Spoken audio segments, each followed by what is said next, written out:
Jadi untuk fokus desainnya, itu pertama, seperti sebelumnya sebutkan, ini fokuskan untuk region 3, yaitu Nusa Tenggara, dan region 6, itu Maluku, Papua. Karena mereka tidak memiliki pabrik pengolah limbah B3. Lalu juga desainnya itu disesuaikan dengan kondisi medan di region 3 dan 6. Yang dimana kalau dari data Bina Marga itu dominasi oleh jalan kecil dan jalan substandar. Dan juga untuk aplikasi teknologi pengolah limbahnya itu harus ramah lingkungan, karena kita mau menyelesaikan masalah kesehatan dan saya masalah lingkungan juga, jadi kita jangan menambah masalah lagi di lingkungan, jadi harus ramah lingkungan. Nah, untuk platform dari transportasinya sendiri, saya akan memanfaatkan platform kendaraan buatan anak bangsa, yaitu KMW Ambes. Jadi Ambes ini adalah produk buatan KMW yang didesain untuk masyarakat pedesaan untuk membangun ekonomi di pedesaan. Jadi si KMW Ambes ini sudah didesain oleh KMW untuk disesuaikan dengan kebutuhan di daerah, seperti kondisi jalannya dan bahan bakarnya bagaimana dan sebagainya. Jadi si Ambes ini memiliki dimensi yang ringkas dan dia punya sistem port take off atau PTO yang bisa dimanfaatkan untuk memberikan sumber daya untuk alat pengolah limbahnya nanti. Jadi untuk teknologi pengolah limbah yang umumnya ada sekarang, khususnya untuk limbah COVID-19, itu pertama ada insinerator, itu sistem pembakaran, dia menggunakan bahan bakar, dan dia punya kelemahan untuk menghasilkan emisi asap beracun. Lalu opsi kedua itu ada autoclave, di mana ini menggunakan sistem uap.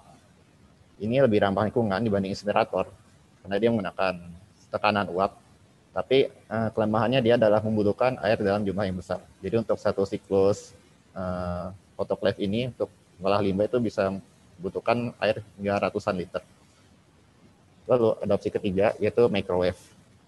Jadi ini adalah sistem pengolah limbah dengan menggunakan gelombang mikro atau microwave, dan dia hanya memanfaatkan energi listrik, dan dia juga ramah lingkungan karena dia tidak menghasilkan emisi asap seperti insinerator dan juga tidak membutuhkan air seperti autoclave.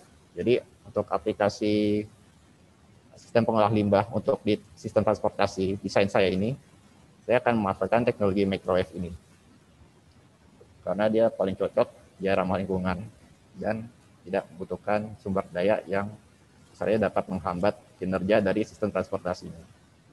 Baik. Pak Sena, mohon maaf jika masih lama untuk mengingat waktu, boleh memberikan concluding remarks? Seberapa menit lagi ya, maaf? Sudah lewat, Pak Sena. Baik, saya percepat aja. Baik, terima kasih. Jadi untuk proses ideasi kendaraannya seperti ini, dan untuk desain kendaraannya seperti ini. Jadi saya menggunakan platform Ambes dan saya beri modul di belakangnya, modul pengolah limbahnya. Jadi gambaran operasionalnya seperti ini, proses masukkan produknya dari samping, dari atas, menyesuaikan dengan produksi microwave-nya, dan operasi menggunakan touchscreen. Jadi ini untuk mengambil limbah diakses dari belakang, dan sini sediakan juga tray untuk membersihkan kendaraan jika proses sudah selesai. Jadi ini gambaran tempat buangan akhir dan rute pembuangan di Papua dan Bali. Untuk spesifikasinya seperti ini. Jadi untuk concluding remarks-nya, ini adalah kendaraan sebuah kombinasi antara kendaraan transportasi dan sistem pengolah limbah untuk mengefisienkan alur pengolahan limbah. Jadi daerah-daerah yang tidak punya fasilitas pengolah limbah itu bisa dapat mengolah limbah dengan lebih efisien dan lebih cepat. Terima kasih. Baik, terima kasih Pak Sena. Presentasi yang luar biasa sekali, sangat inspirasional dan mungkinnya nanti akan mentransformasi juga masyarakat di region tersebut ya Pak Sena. Baik, saya melanjutkan presentasi kepada presenter kedua dengan kode 077. Apakah presenter dengan kode 077 sudah hadir? Hadir, Bu. Ya. Baik, silahkan Mbak. Mungkin nanti dibantu sama teman saya. Oh ya, baik. Silahkan Mbak untuk presentasinya. Ya, makasih. Maaf Bu, untuk share screen-nya belum diizinkan. Oh ya, mungkin nanti ada admin di sini untuk minta tolong share screen daripada para peserta untuk diizinkan. Sudah ya?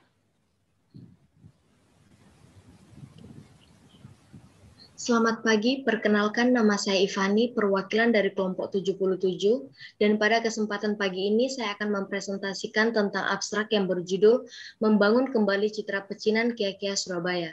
Next.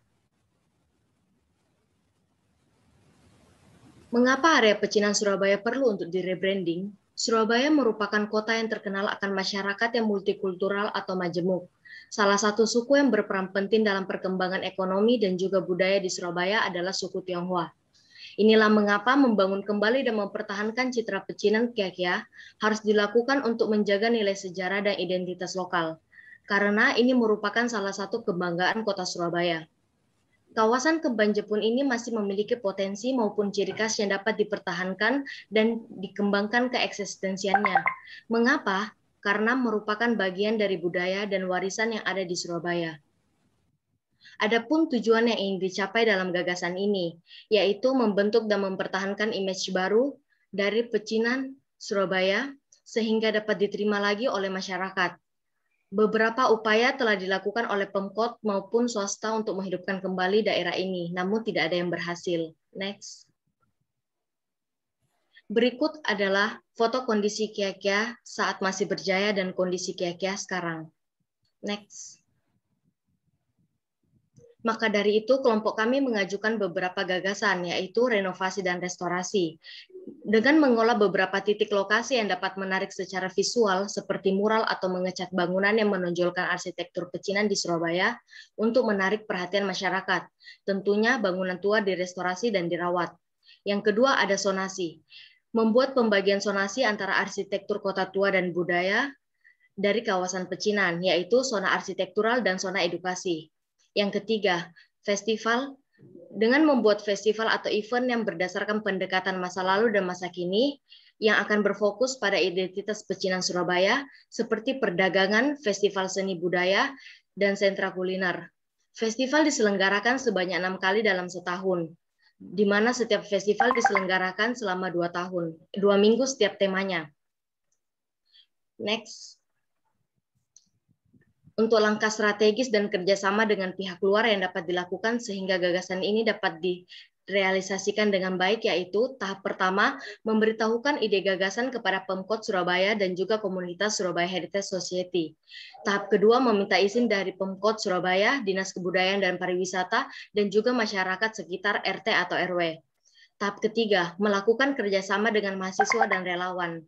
Tahap keempat, mengembangkan kerjasama dan membuat agenda pelaksanaan bersamaan dengan promosi event dan lokasi. Tahap kelima adalah pelaksanaan dan evaluasi. Tentunya tidak hanya sampai di sini, tetapi juga akan berkelanjutan dan akan terus berkembang di masa depan. Prediksi hasil yang diharapkan tentunya tidak hanya dalam jangka pendek, tetapi juga berkepanjangan. Next. Jadi dapat disimpulkan, gagasan pertama yang kami ajukan adalah penyelenggaraan festival yang diadakan 6 kali dalam 1 tahun dengan jangka waktu 2 minggu untuk tiap festivalnya, yang akan dimulai pada tahun baru kalender lunar. Dengan adanya festival yang diadakan di Kia-Kia, diharapkan akan mendatangkan pengunjung yang akan menghidupkan kembali kawasan pecinan di Kemban Jepun, Surabaya. Selain itu, dengan adanya pusat sejarah dan budaya di 2 zona kawasan Kemban Jepun, diharapkan dapat memberikan informasi mengenai kawasan ini bagi masyarakat Surabaya maupun pengunjung di luar Surabaya. Sekian presentasi mengenai abstrak kami. Atas waktu dan perhatiannya saya ucapkan terima kasih. Baik, terima kasih Mbak Ivani dan juga teman-temannya untuk presentasi. Sangat menarik sekali ya bahwa potensi pecinan ini dapat dihidupkan kembali justru untuk menjadi salah satu identitas multikultural Kota Surabaya.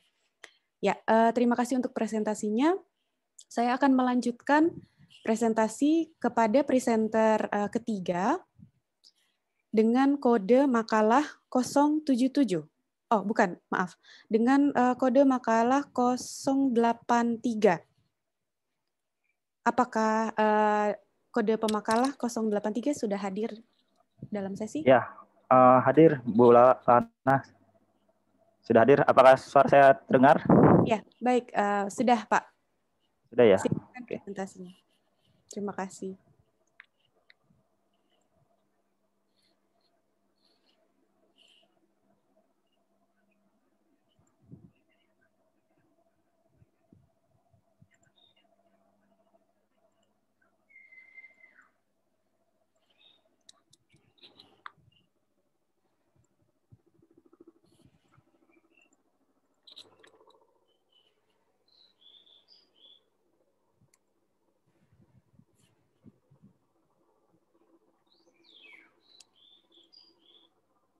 Oke, benar.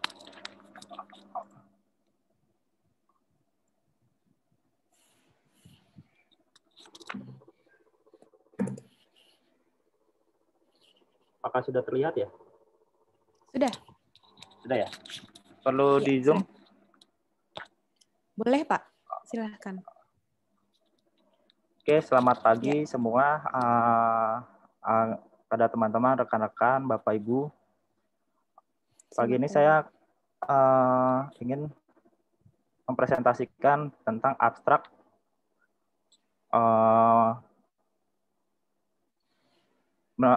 lewat ini adalah program pengabdian masyarakat ya. Jadi pelatihan pembuatan bunga dengan menggunakan pita satin untuk melatih keterampilan remaja pada era pandemi di SMK YEMIK. Oke, terbelakang pengabdian ini pertama kita mengangkat tema new normal atau adaptasi baru ya, di mana para siswa ini mengalami fase mereka terkendala aktivitas belajar di lingkungan sekolah pada dasarnya. Jadi maka dari itu di sini saya ingin meningkatkan kreativitas lewat pelatihan pembuatan buket bunga plastik ya. Jadi selain itu untuk meningkatkan kreativitas juga sebagai wujud untuk menambah atau meningkatkan nilai wirausaha mereka. Oke, ini permasalahannya. Jadi aktivitas belajar sosial siswa itu berkurang akibat adanya pandemi. Kedua, kreativitas menurun akibat adanya pembatasan kegiatan di sekolah ataupun di luar sekolah. Terus jiwa entrepreneur pada siswa SMK jadi kurang berkembang. Oke. Jadi tujuan dan manfaat pelatihan ini adalah untuk menumbuhkan sisi kreativitas pada siswa dan siswi SMK YEMIK, lalu membuka peluang bisnis baru bagi siswi SMK YEMIK untuk dapat membangun jiwa entrepreneur. Dan manfaatnya adalah memberikan kontribusi untuk memberikan semangat dan motivasi di kalangan remaja khususnya siswa dan siswi SMK YEMIK. Ya. Untuk metode pelaksanaan kegiatan pengabdian masyarakat ini, rencana kegiatannya adalah bersifat untuk memberikan pengetahuan bagaimana proses kreatif pembuatan buket bunga dengan berbahan pita satin untuk meningkatkan kreativitas. Metode kegiatannya itu ada persiapan, pelatihan, dan evaluasi.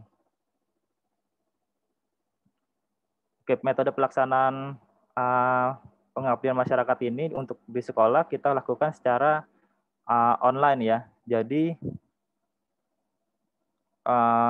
di pertama itu tahap persiapan, kami sebagai instruktur adalah pertama menyiapkan peralatan yang akan digunakan. Lalu setelah peralatan yang digunakan kita membuat video tutorial pembuatan bunganya. Setelah kita melakukan proses pembuatan video, lalu video tutorial itu kita tayangkan di media Zoom meeting. Jadi proses pelaksanaan itu dilakukan secara online ya. Lalu dengan melihat video tutorial itu diharapkan para siswa dapat mencoba melakukan pembuatan buket bunga. Lalu mereka dapat melakukan evaluasi. Ya, jadi ini untuk pembahasan kegiatannya, peralatan bahan, membuatkan video pengamatan, video tutorial, lalu melakukan evaluasi. Ini proses pembahasan kegiatan yang ada pada video proses pengabdian masyarakat ini. Jadi ini hanya sekilas ya, screenshot dari video tutorial kita. Jadi ada tahap persiapan sampai hasil akhir atau hasil jadi. Ini hasil dokumentasi kegiatannya kita lakukan secara Zoom meeting online oleh Fakultas Desain dan Seni Kreatif Mercu Buana ya. Jadi ada berbagai tema banyak. Ini kebetulan ada saya, ada Bu Rinka, terus ada cuplikannya. Para siswa memperhatikan. Gitu. Dan ini untuk hasil akhirnya. Untuk simpulannya, sebagai wujud dalam program pengabdian masyarakat ini diharapkan pelatihan ini dapat membantu mitra untuk bagaimana mengetahui proses kreatif dalam pembuatan buket bunga dengan bahan pita. Sebagai wujud untuk melatih keterampilan dan juga meningkatkan kreativitas untuk siswa dan siswi SMK YEMIK. Oke, terima kasih atas perhatiannya. Saya ucapkan terima kasih. Baik, terima kasih Pak Dena untuk presentasinya. Sangat luar biasa. Jadi mengubah aktivitas pedagogi ya pada siswa YEMIK untuk membangun jiwa entrepreneur mereka. Terima kasih untuk presentasinya hari ini. Baik, saya akan melanjutkan ke presenter berikutnya dengan kode makalah 136.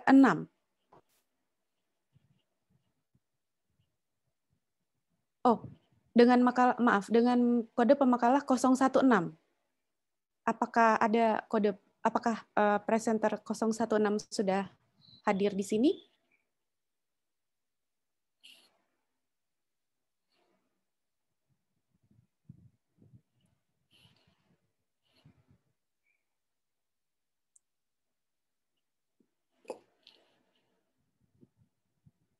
Presenter dengan kode makalah 016.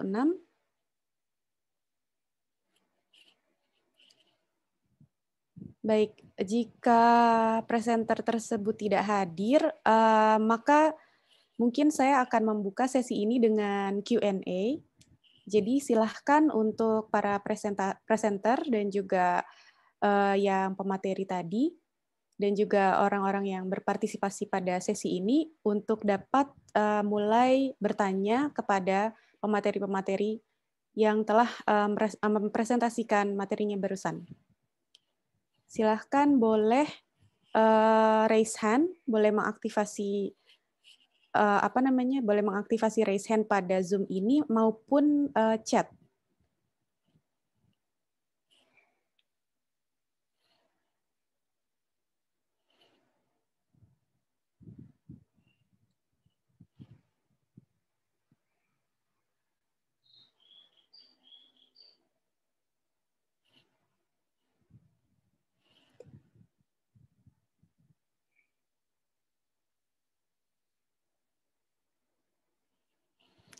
Saya ulangi kembali, karena presenter yang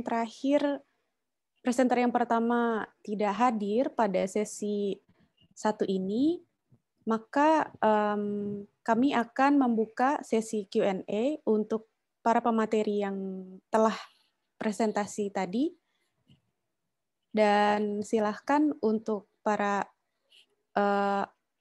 hadirin, Bapak Ibu sekalian maupun para pemateri untuk dapat saling berinteraksi dan saya persilakan untuk bertanya.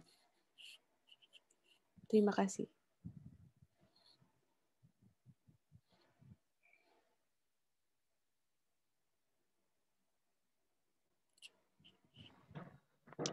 Izin bertanya, Bu Moderator. Oh, baik, silahkan dengan Bapak siapa? Saya Andi. Baik, Bapak Andi, boleh silahkan bertanya Saya untuk tertarik pemateri. dengan presenter kedua ya, yang Kia Surabaya. Sedikit bertanya saja, ada nggak nantinya keterlibatan para penghuni atau pedagang yang ada di sepanjang koridor Kia-Kia itu untuk dilibatkan dalam proses upgrading atau revitalisasi yang tadi direncanakan. Terima kasih. Baik, terima kasih Pak Andi. Untuk pemateri kedua, boleh silakan dijawab. Saya akan menjawab. Perkenalkan, nama saya Jennifer. Untuk menanggapi dari Bapak Andi, jadi berhubung kita akan mengadakan festival itu, jadi kemungkinan ada melibatkan pedagang di sekitar itu untuk mengikuti festival di acara itu. Begitu juga kalau yang di area restorasi itu bisa jadi untuk tempat berjualan para pedagang. Sekian, terima kasih. Baik, jadi dilibatkan dalam eventnya ya. Kalau dalam proses desainnya ada nggak keterlibatan mereka? Terima kasih. Kalau dalam proses desain, kita akan bekerjasama dengan mahasiswa terutama. Jadi mahasiswa dapat terlibat lebih dalam lagi di proyek ini. Oke. Baik, terima kasih. Sama-sama. Baik, terima kasih Pak Andi dan juga terima kasih untuk pemateri kedua, Mbak Jennifer. Baik, silahkan jika ada pertanyaan lagi dari para hadirin untuk para pemateri, saya persilahkan.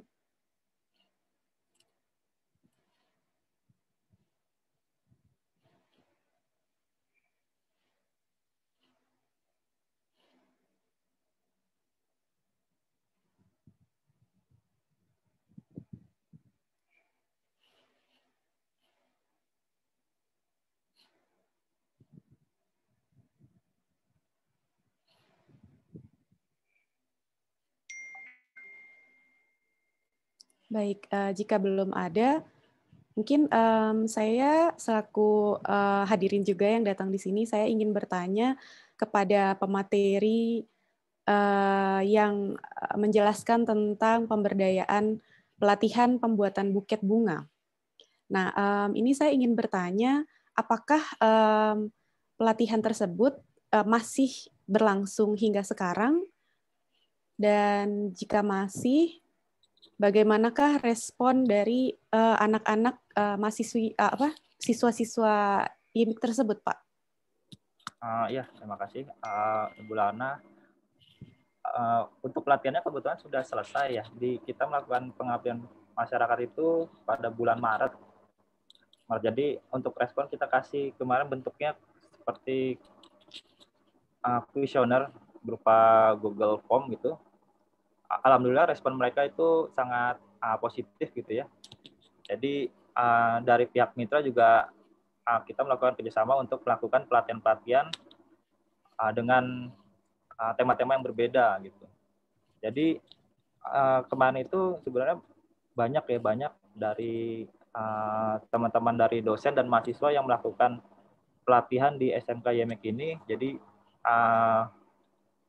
banyak sekali, misalnya ada kayak pelatihan video animasi ya, macam-macam gitu. Jadi kita dalam satu Zoom meeting itu kita share video tutorial gitu.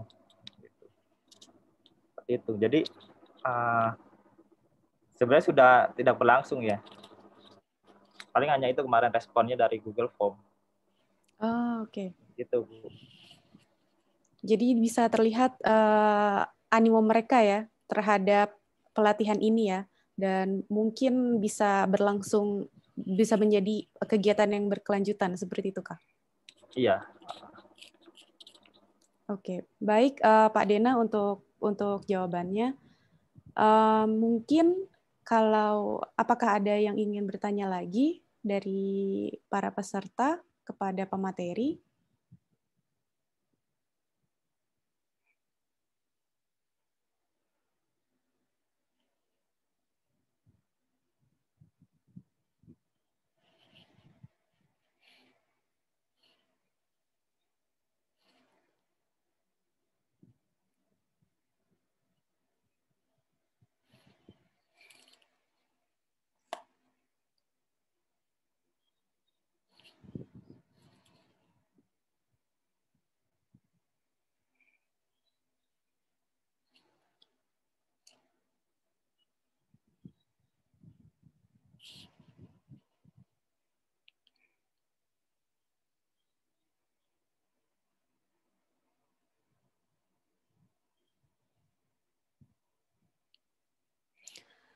Baik, kalau misalnya tidak ada, mungkin dari saya ingin bertanya kepada pemateri yang pertama, yaitu desain mobil limbah COVID-19 ya.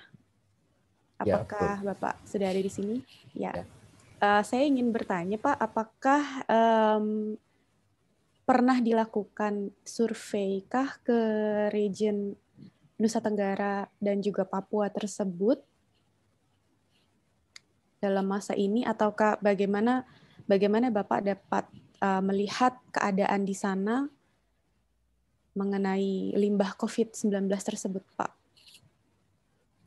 Oke, jadi untuk tentang region 3 dan region 6 itu karena sedang pandemi COVID, jadi datanya ini saya ambil dari yang sudah ada.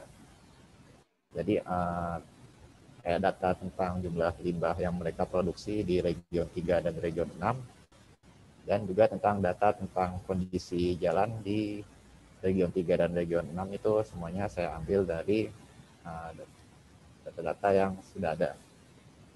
Dari data pemerintah itu, dari Bina Marga itu ada data tentang jalan, kondisi jalan di sana. Terus juga saya ambil beberapa sumber dari internet tentang produksi limbah di region 3 dan region 6. Jadi untuk survei tidak saya lakukan secara langsung ke region 3 dan region 6 tersebut. Baik, berarti untuk Fasyankes ya?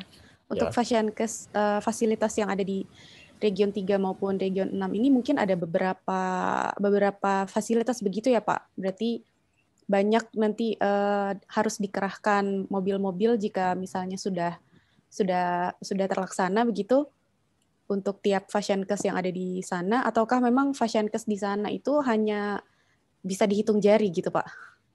Oke, jadi untuk Fasyankes di Indonesia itu yang memiliki fasilitas pengolah limbah sendiri itu jumlahnya tidak banyak. Jadi di Indonesia itu jumlahnya sekitar 100 Fasyankes yang punya. Dan mayoritas itu terpusat di pulau-pulau Jawa. Jadi untuk region 3 dan region 6 itu bisa dibilang sebagian besar, mungkin hampir semua itu tidak punya pengolah limbah sendiri. Nah, jadi untuk solusi produknya ini kan dalam bentuk mobil, jadi istilahnya sistem pengolahan ini dapat dilakukan secara mobile. Nah, keuntungan secara mobile ini ialah kita nggak perlu menyediakan satu mobil untuk satu Fasyankes, itu tidak perlu. Jadi kita karena sifatnya mobile, kita hanya perlu Fasyankes mana sih yang sedang membutuhkan sekarang juga fasilitas pengolahan. Jadi kita langsung kerahkan satu mobil ke situ. Terus seandainya ada Fasyankes lain yang juga butuh dalam waktu berdekatan, kita tinggal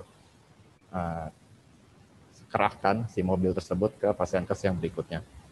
Jadi kan ini mengatasi masalah di mana kalau Fasyankes tidak perlu investasi sistem pengolah sendiri. Jadi hanya tinggal perlu mengerahkan dari satu Fasyankes ke Fasyankes lain. Jadi keuntungannya di situ. Ya, betul sekali. Terutama untuk daerah-daerah tersebut emang mungkin agak susah untuk masalah investasi kepada fasilitas-fasilitas tersebut ya, Pak. Ya. Baik, terima kasih Pak Sena untuk keterangannya, untuk jawabannya. Apakah dari para hadirin ingin bertanya kembali kepada para pemateri bagian pertama ini?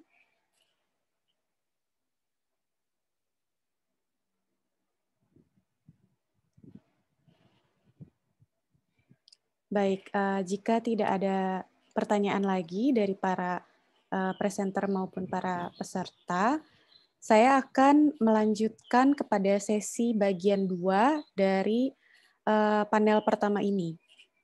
Sesi ini akan dimulai dengan presenter dengan kode makalah 136 ya. Ya. Apakah presenter dengan kode makalah 136 sudah hadir dalam panel ini?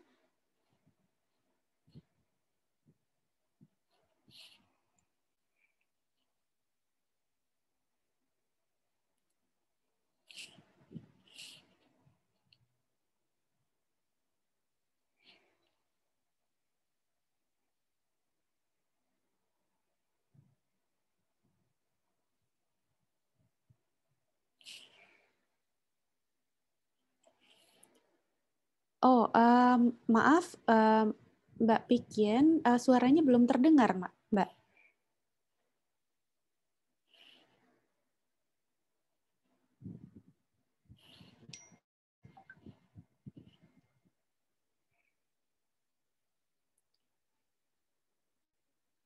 Mungkin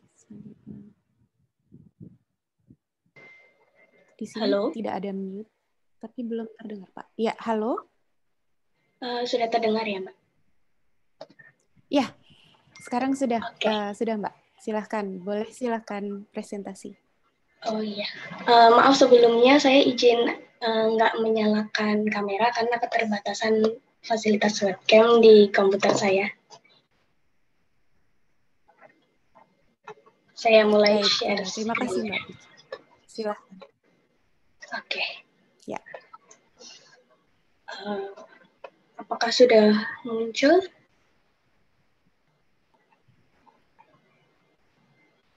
Belum muncul Mbak. Mungkin bisa diulang.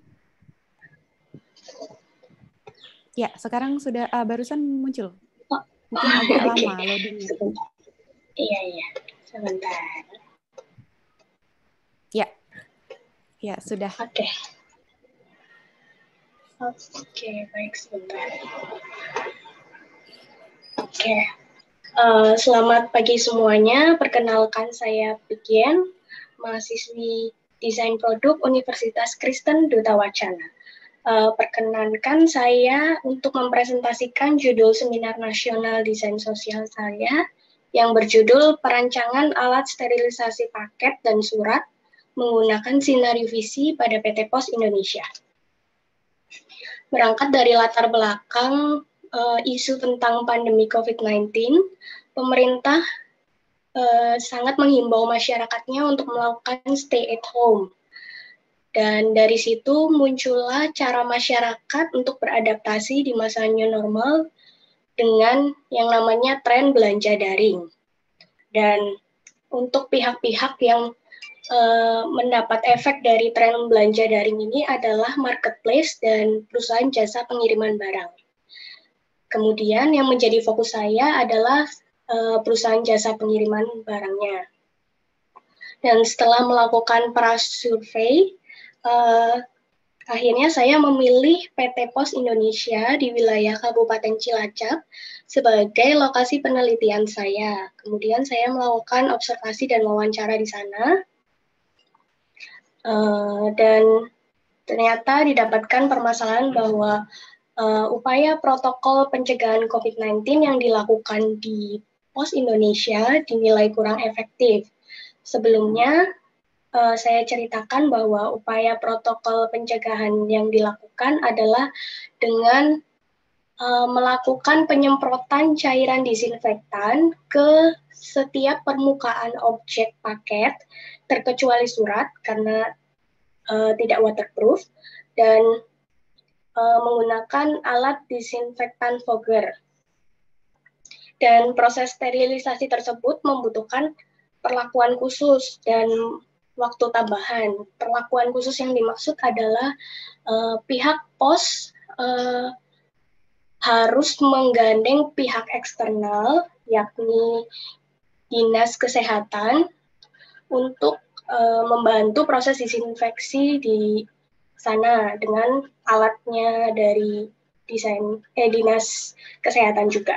Dan waktu tambahan yang diperlukan untuk sterilisasi paket tersebut adalah dengan cara mereka harus menjemur semua permukaan paket di bawah sinar matahari langsung selama beberapa waktu sampai cairan disinfektannya itu menguap dan kering sempurna, baru mereka bisa lanjut ke proses selanjutnya, yakni proses pengantaran. Jadi di situ muncul ide untuk merancang alat sterilisasi menggunakan metode sinar UVC. Adapun tujuan dari perancangan ini tentunya untuk merancang alat sterilisasi paket dan surat bagi perusahaan jasa pengiriman barang tanpa memerlukan perlakuan khusus dan waktu tambahan. Manfaatnya tentunya untuk menjaga produktivitas kerja karyawan agar tetap optimal kemudian meminimalisir peluang penyebaran COVID-19 melalui permukaan objek, dan meningkatkan nilai tambah bagi perusahaan atas pelayanan sterilisasi yang diberikan. Kemudian, metode penelitian yang digunakan adalah kombinasi. Ada kualitatif yang meliputi observasi, wawancara, studi pustaka, dan reduksi data, dan kuantitatif yang meliputi metode eksperimen. Selanjutnya ada metode perancangan. Saya menggunakan pendekatan research through design dan metode PIRUS, meliputi prototyping, interaction, re-engineering, utilization, dan synthesizing. Nah, ini adalah studi model dengan skala 1:5. Cara kerjanya mirip seperti konveyor, yakni mentransportasikan objek dari hulu ke hilir dengan konsepnya bidang miring, karena menggunakan konsep bidang miring sehingga tidak membutuhkan motor penggerak. Kemudian di sini adalah ilustrasi saat paket tersebut disterilisasi di dalam lorong dan memberikan fasilitas tirai jadi 2 layer untuk mencegah cahaya dari UVC ini bocor keluar, karena UVC tidak boleh langsung terkena area mata dan kulit manusia. Kemudian, maaf, Mbak Pikian, maaf sebelumnya, ini kalau saya perhatikan presentasinya tidak jalan ya, masih ada di nomor 1. Di slide nomor berapa sekarang, Mbak Pikian? Slide nomor 4. Oke. Nah, sekarang baru terlihat. Sekarang sudah ada di slide nomor 4. Ya. Berarti nggak usah full screen, nggak apa-apa ya? Kalau bisa full screen lebih baik, tapi kalau tidak bisa, tidak masalah. Kalau ini sudah muncul belum? Sudah terlihat. Oke. Iya, jadi baik. Silahkan. Terima kasih. Oke, terima kasih. Ini untuk ilustrasinya tadi. Kemudian, jadi proses sterilisasi akan berlangsung di dalam lorong selama minimal 6 detik sesuai panduan dari penelitian terdahulu yang sudah orang lakukan, bahwa efektivitas selama 6 detik itu mencapai 90,9% dengan kondisi barang si paket dan surat itu bisa bergerak terus ke hilir. Dan proses ini dilakukan saat melakukan penyortiran. Jadi di bagian hulu sebagai tempat setelah mereka melakukan scan barcode paket, kemudian masuk ke lorong, dan di hilir nantinya sudah ada yang menerima dalam keadaan steril dan siap masuk ke proses pengantaran.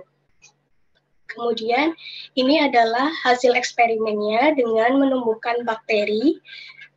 Selama 10 hari diinkubasi, hasilnya untuk media yang tidak disinari UVC, jumlah koloni mikrobanya lebih banyak daripada yang disinari UVC. Jadi, UVC ini efektif dalam membunuh ataupun merusak DNA dan RNA dari mikroba, sehingga mikrobanya tidak mampu bereplikasi dan mati. Kemudian, upaya meminimalisir peluang penyebaran dan penularan COVID-19 di lokasi kerja, khususnya untuk perusahaan jasa pengiriman barang, dapat dilakukan dengan perancangan alat untuk menunjang sterilisasi barang, termasuk barang-barang publik seperti paket dan surat, menggunakan sinar UVC yang dikenal bersifat germicidal atau dapat membunuh kuman, non-kimiawi, dan tidak menghasilkan residu. Sekian presentasi dari saya. Atas waktu dan perhatiannya, saya ucapkan terima kasih.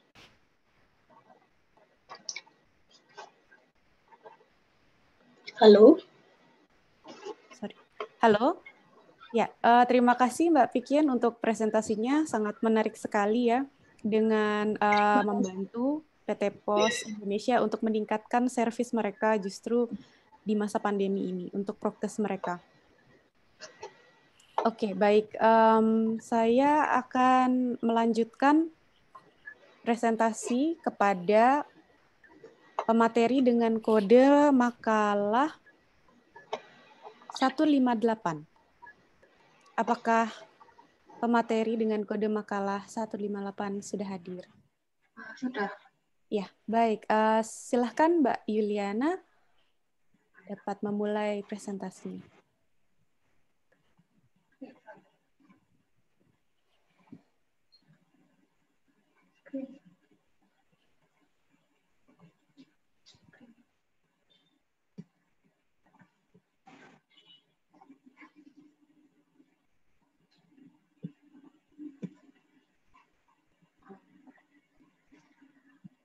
Selamat pagi semuanya. Kenapa nama saya Yuliana Wijaya dari Universitas Kristen Bima Wacana.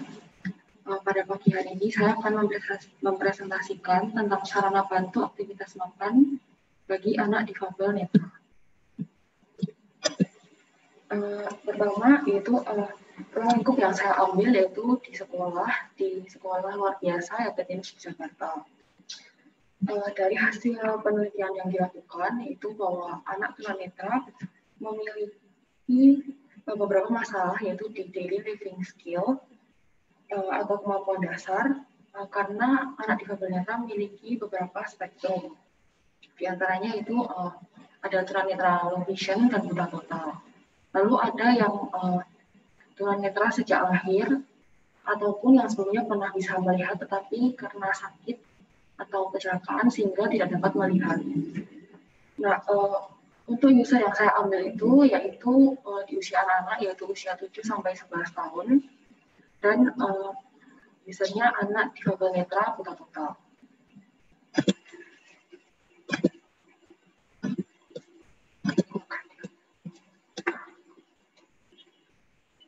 Nah, di slide ini yaitu dapat dilihat bahwa ada gambar makanan berjejeran.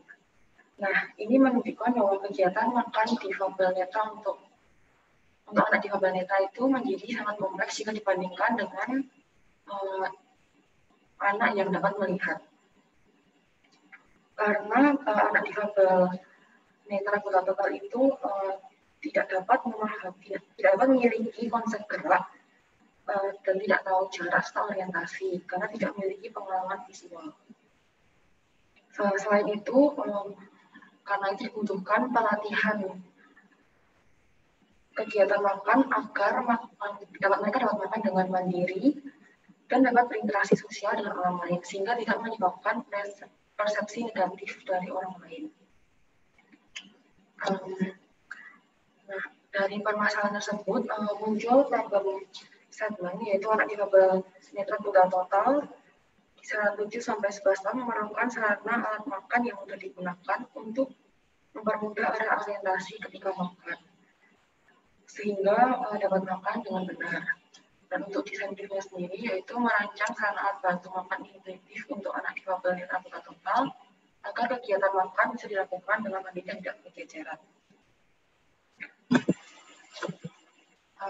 Lalu di selanjutnya yaitu ini adalah hierarchy task analysis atau HTA proses kegiatan makan yang dibuat berdasarkan anak-anak yang dapat melihat. Jadi kalau bisa dilihat ini kegiatan proses kegiatan makan itu sangat panjang untuk kita yang dapat melihat dan jika dibandingkan dengan anak difabel netra menjadi sangat kompleks karena mereka tidak memiliki pengalaman visual sama sekali. Jadi memerlukan juga seperti kayak controlling untuk makanannya sendiri. Lalu selanjutnya, nah ini tuh kan kegiatan makan itu menjadi kompleks bagi anak difabel netra buta total karena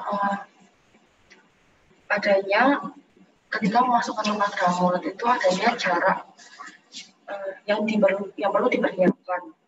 Nah, untuk orang melihat mungkin tidak memerlukan kayak untuk berpikir bahwa jarak tersebut sehingga bisa dapat memasukkan makanan langsung ke dalam mulut. Tetapi berbeda dengan anak difabel netra yang memerlukan perkiraan untuk melakukan hal tersebut. Nah, ini juga analisa tentang selama terjadi kegiatan makan berlangsung bagi anak difabel netra buta total.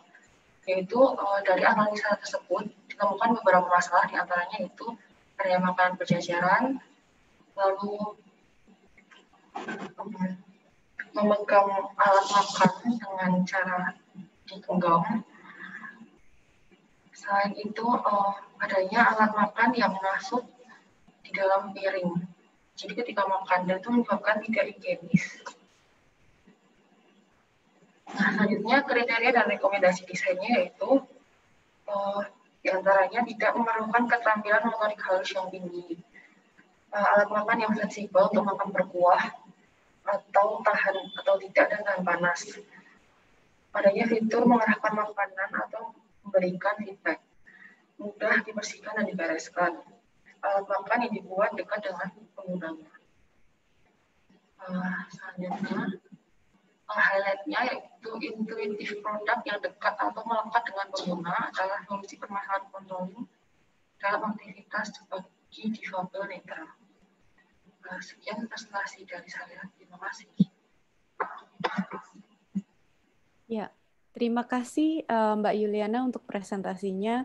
Luar biasa sekali. Saya melihat di sini proses riset yang sangat meticulous, yang sangat detail ya, yang menghasilkan desain yang sangat thoughtful.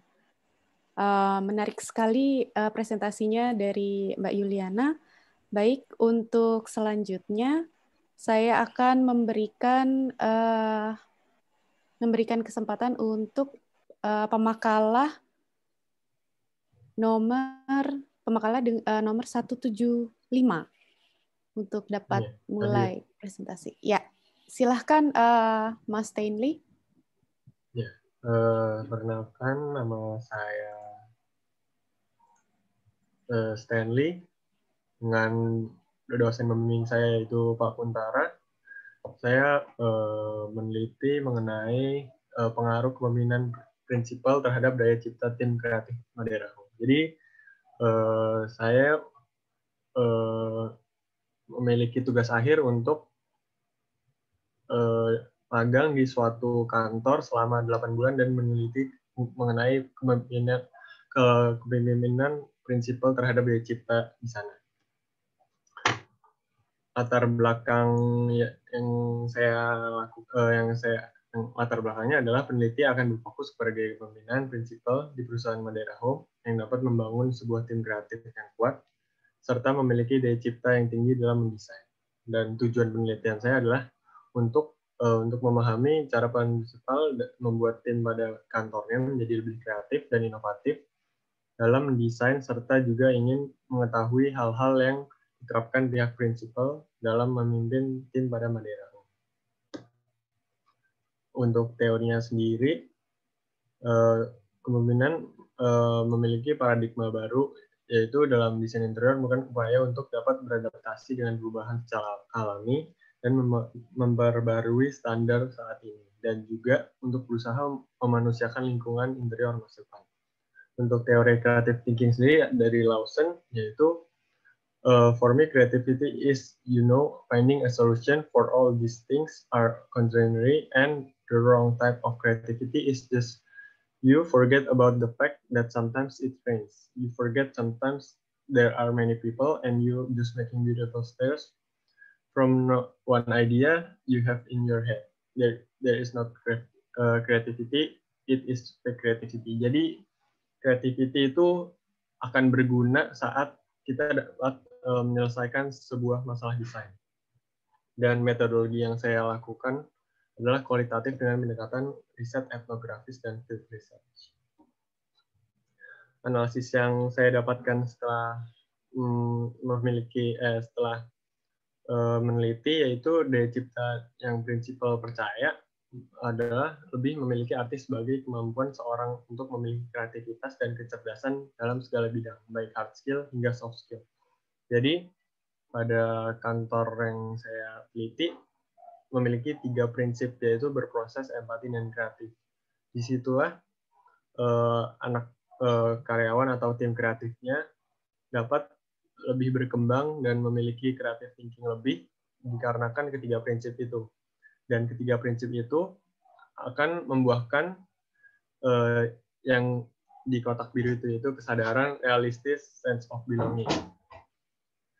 Dan dengan itu, Madeira Home, yaitu kantor yang saya teliti, memiliki tim kreatif yang lebih kuat dan inovatif, serta loyal kepada kantornya. Ini merupakan ilustrasi sederhana yang saya pelajari saat magang selama 7-8 bulan di kantor tersebut. Yaitu saya belajar segalanya, mulai dari site visit, negosiasi, pengukuran, kerja pada kantor, membuat mood board, gambar kerja, 3D render, check up site lagi, gambar furniture dan fitting hingga finishing. Sehingga saya memiliki daya cipta yang lebih dibanding hanya dengan belajar teori pada saat kuliah. Karena di sini saya belajar untuk bagaimana cara memimpin, cara bekerja sama, bekerja individual, dan segalanya. Untuk menutup, saran dari penulis adalah kepada para desainer interior adalah jangan takut untuk menghargai dan menghormati setiap tindakan yang dilakukan oleh para anggotanya. Selagi memang mereka melakukan hal yang benar, oleh karena disitulah mereka akan berkembang dan merasa memiliki perusahaan tersebut. Dan di sebelah kanan ini merupakan salah satu proyek yang saya kerjakan dari awal hingga selesai. Dari render sampai selesai. Terima kasih. Terima kasih, Bu.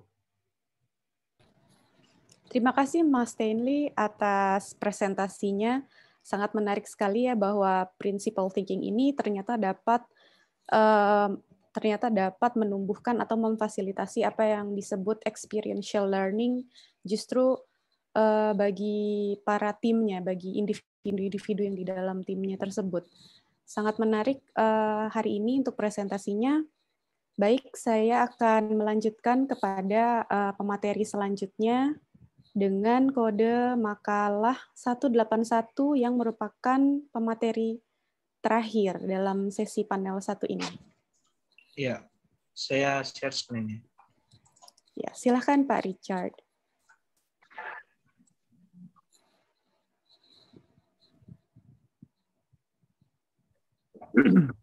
Selamat pagi semuanya. Saya Richard Legend Sandianantio dari Universitas Kristen Petra.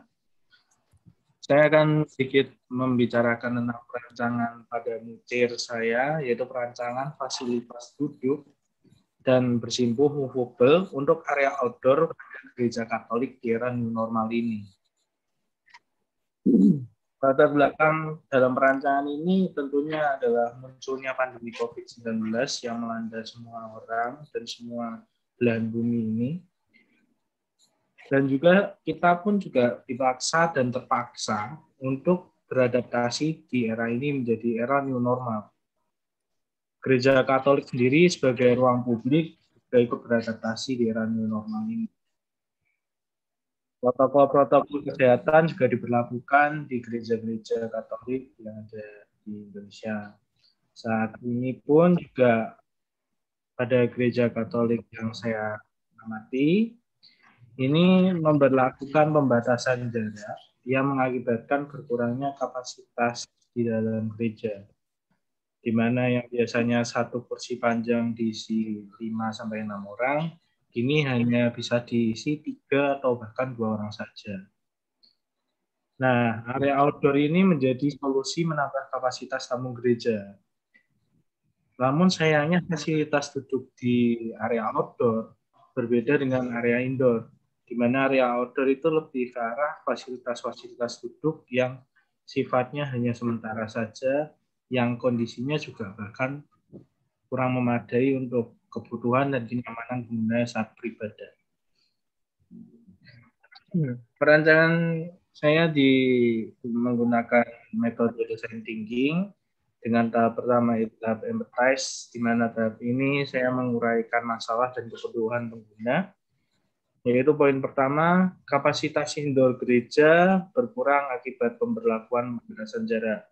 Seperti yang ada pada foto yang saya amati pada gereja di lapangan, ini sudah terdapat signage berupa silang-silang yang dimana berarti tidak boleh digunakan pada bagian itu, sehingga kapasitasnya pun jadi berkurang.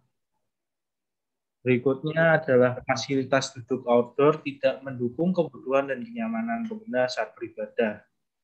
Dalam tanda kutip di sini adalah suatu memfasilitasi kegiatan bersekutu, di mana di dalam suatu misa dalam umat Katolik itu biasanya terdapat 3 gerakan, yaitu adalah duduk, berdiri, dan juga berlutut. Nah, berlutut ini sangat spesial karena berlutut ini menumbuhkan rasa khusyuk, di mana banyak pengguna yang datang ke gereja itu datang untuk mencari kekhusyukan ini. Tentunya pada saat puncaknya itu adalah pada saat doa syukur agung. Berikutnya, fasilitas duduk outdoor terkesan tidak menarik dan tidak mencerminkan fasilitas duduk sebuah gereja. Seperti 3 contoh kursi yang saya tunjukkan pada foto-foto ini merupakan kursi-kursi yang biasanya digunakan pada gereja-gereja pada umumnya. Tidak menunjukkan bahwa mempunyai ciri khas atau ciri budaya suatu gereja Katolik. Selanjutnya saya mengolah akan masalah-masalah itu pada tahap define, di mana saya menganalisis solusi dari permasalahan tersebut menggunakan metode mind mapping. Pada metode mind mapping ini saya menguraikan, mencadangkan juga permasalahan-permasalahan yang ada sehingga menemukan poin-poin yang saya khususkan, yaitu adalah fasilitas duduk yang juga memiliki fungsi untuk bersimpuh guna menunjukkan kekhusyukan saat beribadah itu sangat dipentingkan pada area outdoor. Memiliki unsur budaya gereja Katolik, juga dirancang untuk mudah dipindahkan dan disimpan setelah pemakaian pada area outdoor. Juga tentunya memperhatikan aspek new normal. Setelah solusi-solusi permasalahan ini didapat, saya mengembangkan ide-ide ini pada tahap ideat, yaitu saya melakukan sketsa-sketsa konseptual tentang bagaimana memunculkan area fasilitas bersimpuh, berlutut gitu, tetapi juga menyatu pada fasilitas duduk, sehingga terjadi bisa dipindahkan secara bersamaan, tidak terlalu sulit dalam penggunaannya seperti itu. Dalam prosesnya pun saya juga mengambil stilasi-stilasi pada benda-benda suci pada gereja Katolik juga.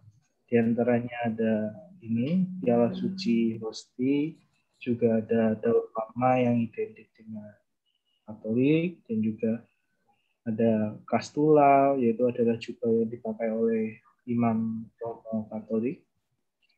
Seperti itu, saya menstilasikan pada bentuk-bentukan kursi yang saya rancang dan juga sistem-sistem scaffolding yang digunakan pada kursi.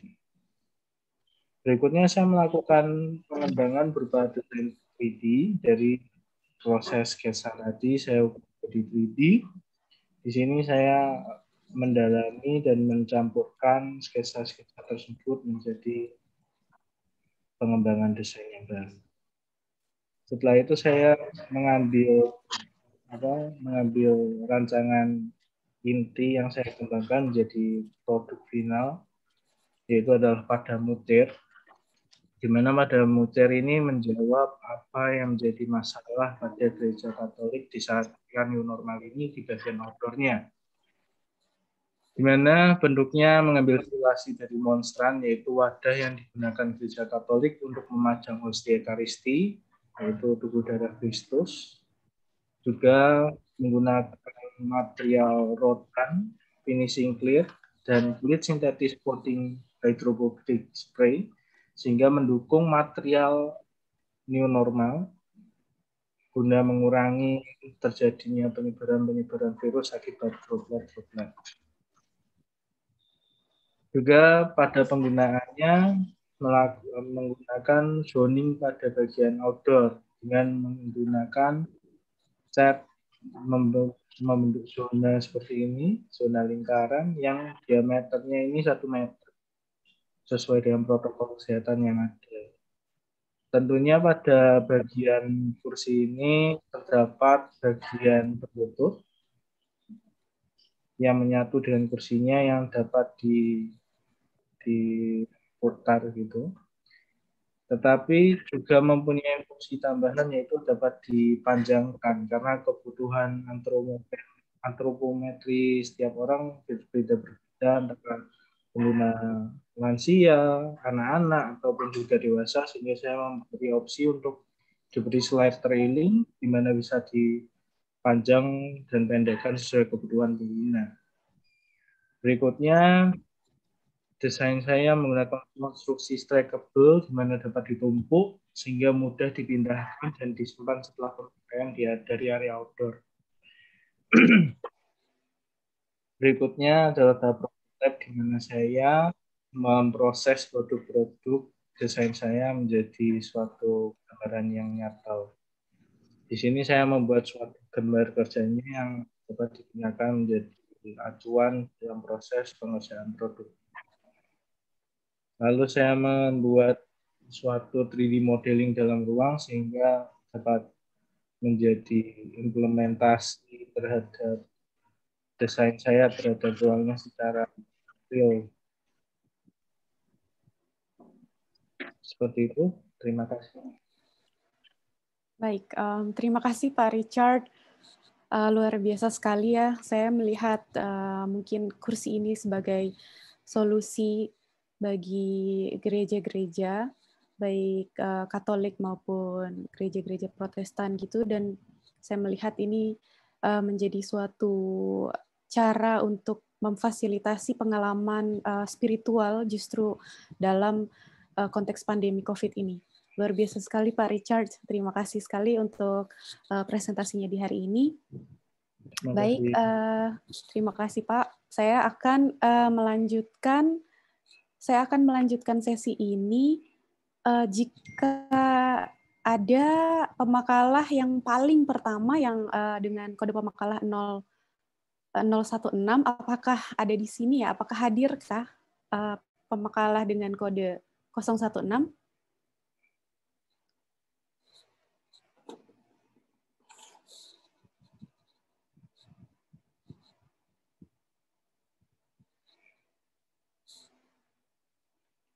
Oke, baik.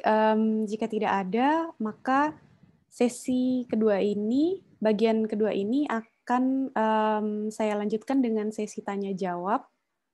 Tanya-jawab yang kedua. Jadi, boleh untuk para presenter dan juga para hadirin, jika ada yang ingin bertanya atau ingin berdiskusi mengenai materi-materi yang telah dipresentasikan dari yang pertama sampai yang kedua, dari bagian pertama sampai bagian yang kedua, silahkan saya persilahkan. Untuk bertanya bisa langsung raise hand, bisa aktivasi raise hand di Zoom, atau bisa di chat, keduanya bisa digunakan, silahkan.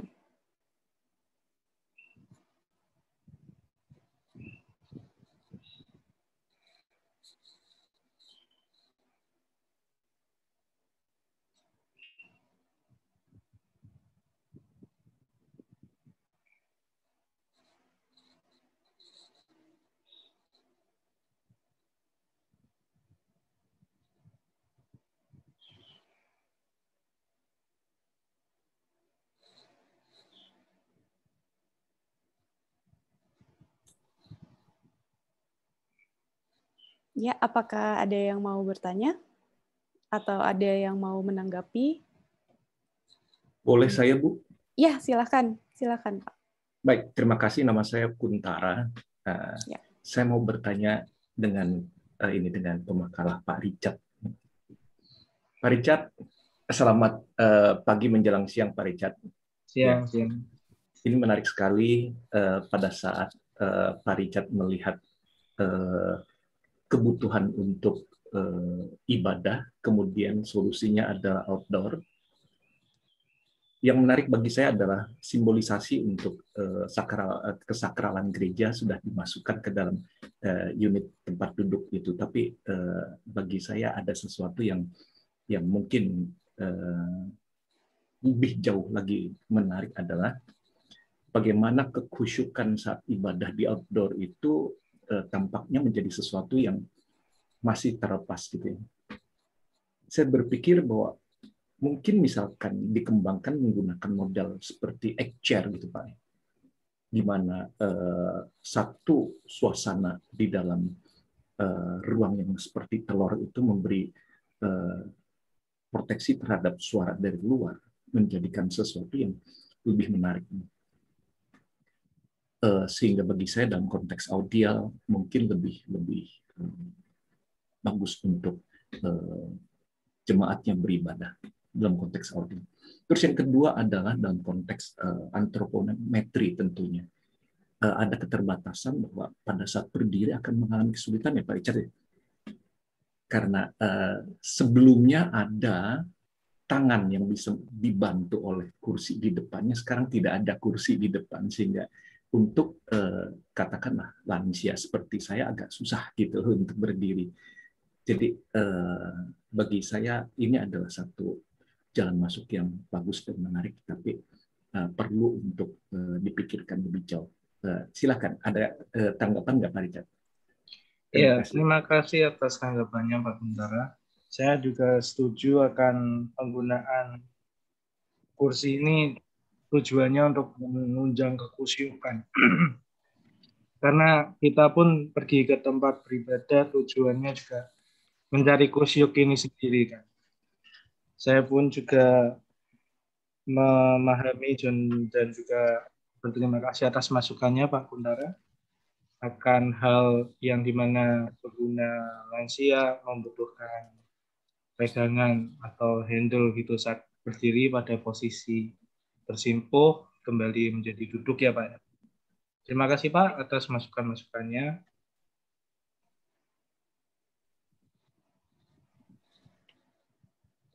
Baik, terima kasih Pak Kuntara dan Pak Richard untuk diskusinya. Saya akan melanjutkan kembali jika ada yang ingin menanggapi atau ingin bertanya kepada pemateri yang lain, silakan bertanya.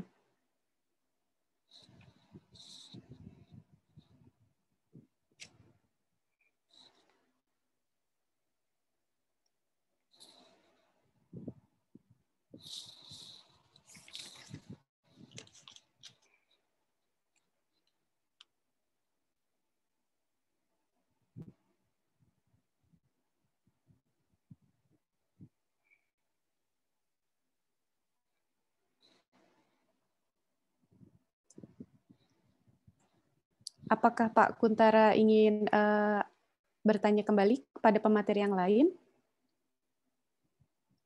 Silakan Pak. Raise hand-nya masih ada di sini.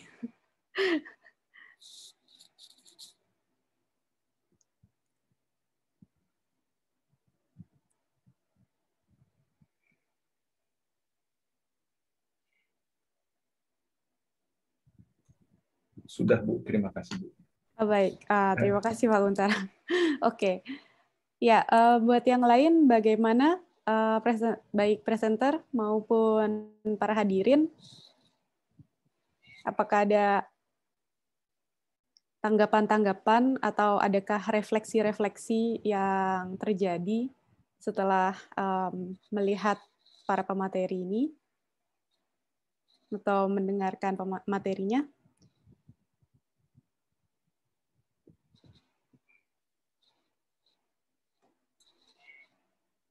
Bu, boleh Bu. Silakan. Saya diskusi lagi dengan Pak Richard. Gitu. Boleh Pak Richard? Iya Pak. Kebetulan saya adalah dosen furniture, jadi saya pikir ini menarik sekali untuk diskusi dengan Pak Richard. Gitu. Boleh Pak Pak, Richard, silakan. untuk engsel terkait dengan mekanisme untuk itu ya, alas lutut Lututnya. dilipat oleh Pak.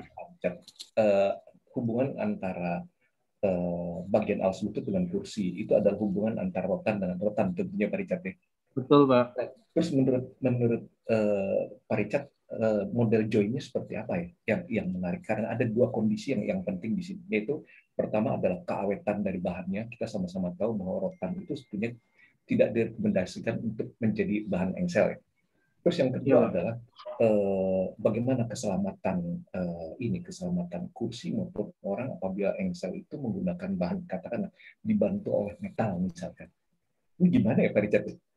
Ini menarik bagi saya, studi ini menarik sekali karena terlihat bahwa alas untuk lutut itu ada di bagian dalam dari kedua kaki kursi rotan Bapak. Artinya ada space yang lebih mengecil gitu di situ. Iya, silakan Pak Richard, silakan Pak Richard. Untuk perancangan saya pada ini, saya menggunakan Moore dan Baut ya Pak.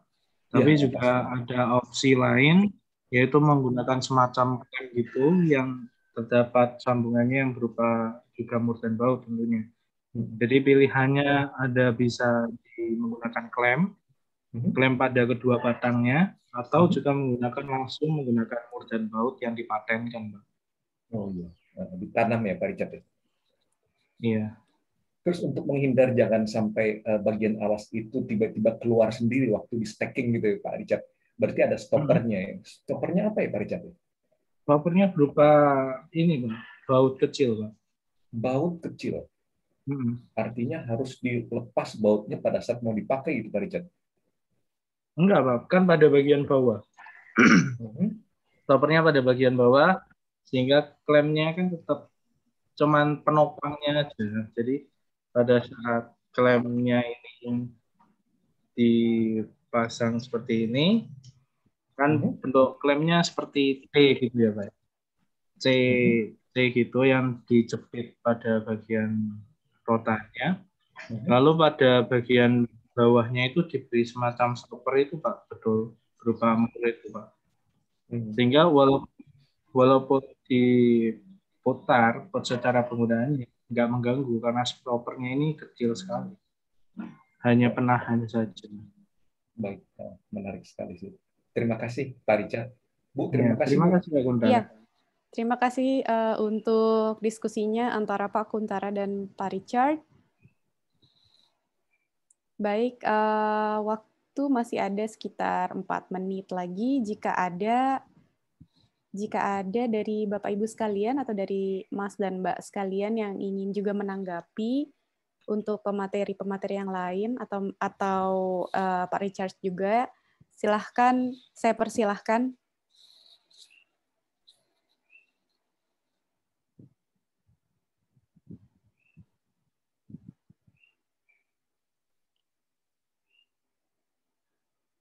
Kalau tidak ada, mungkin dari saya ingin bertanya sedikit kepada Mbak Pikin.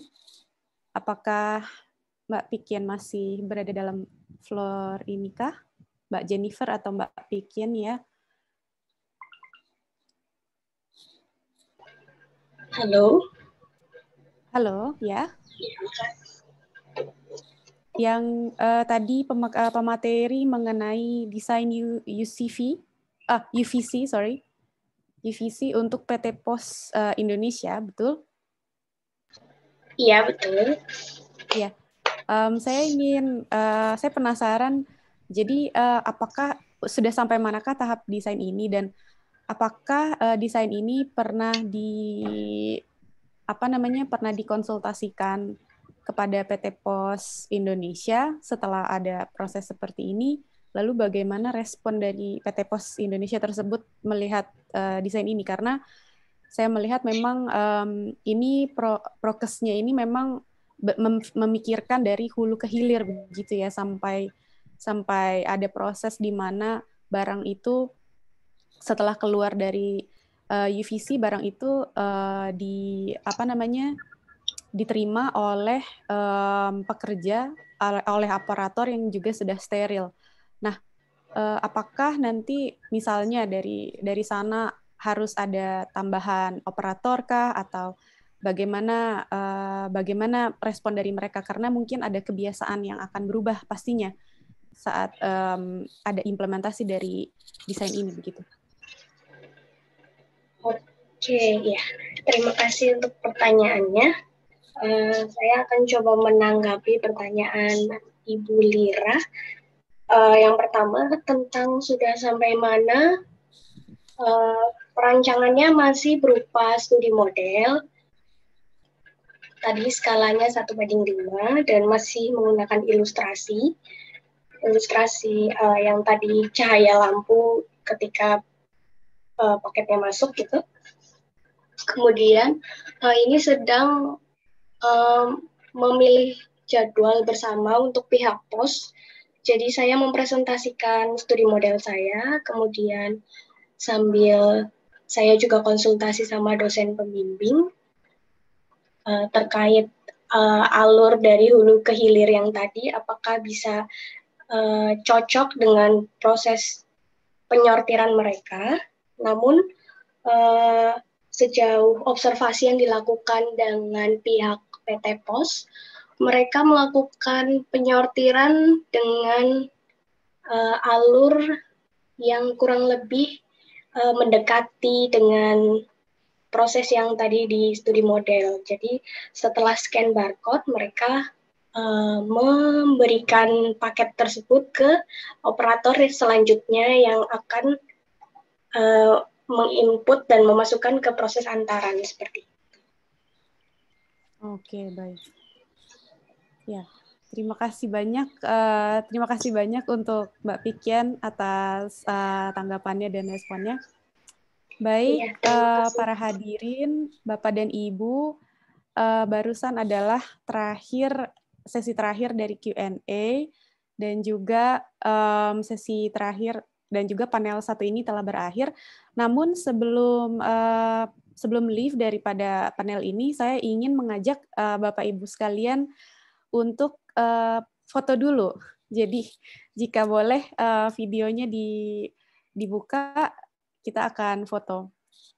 Juga saya mau menambahkan bahwa memang di dalam sesi panel satu ini, produk-produk maupun servis ya, yang telah dijelaskan oleh para pemateri ini, menurut saya sangat berpotensi untuk justru membawa perubahan ya, untuk membawa perubahan kepada pengguna-pengguna atau pada masyarakat sekitarnya yang bersentuhan dengan produk-produk tersebut, baik itu servis atau festival ataukah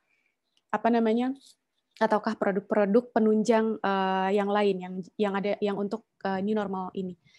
Terima kasih sebelumnya Bapak dan Ibu presenter. Sebelumnya saya ingin mengajak foto bareng dulu. Jadi kalau boleh silakan dibuka videonya. Nanti kita akan foto. Oke.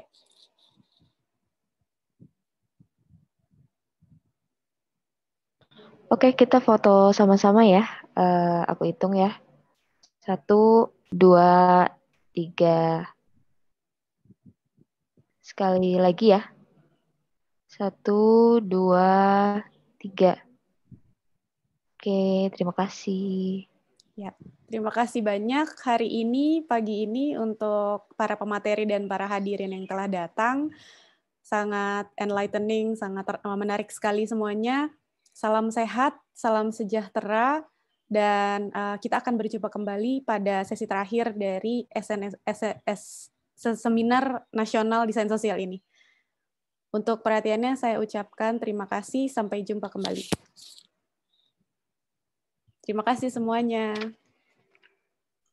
Terima kasih.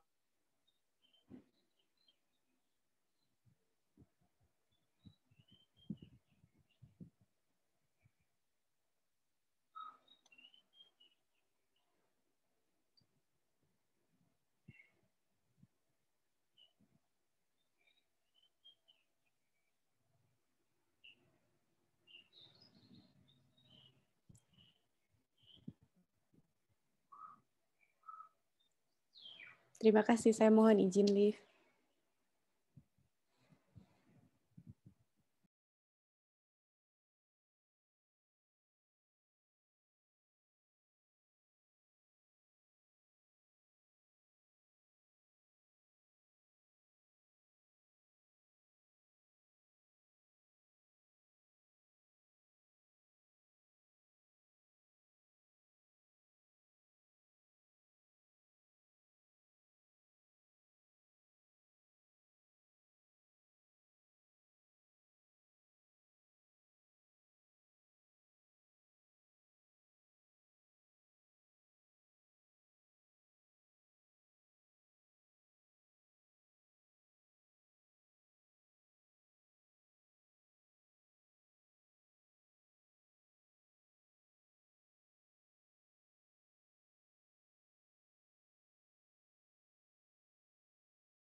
Gitu kan Pak?